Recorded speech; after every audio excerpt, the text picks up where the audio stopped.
এটা রাইস হবে। এই যে ভাতটা করে রেখেছি, পরে মেলাবো।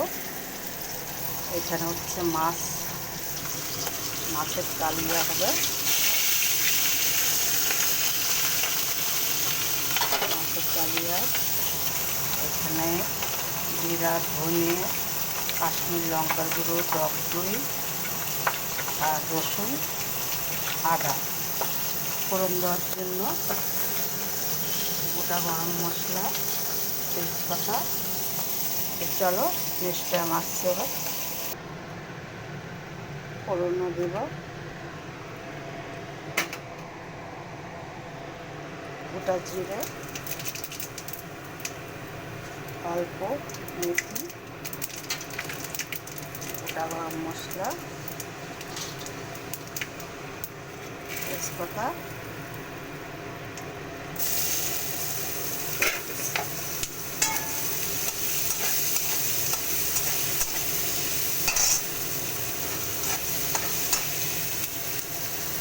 চলো নেক্সট টাইম আবার আসছি। অল্প একটু ঘি দেবো।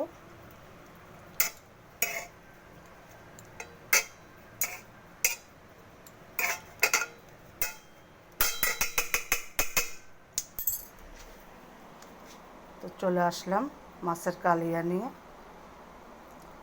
ভিডিওটা ভালো লাগলে একটা কমেন্ট করো।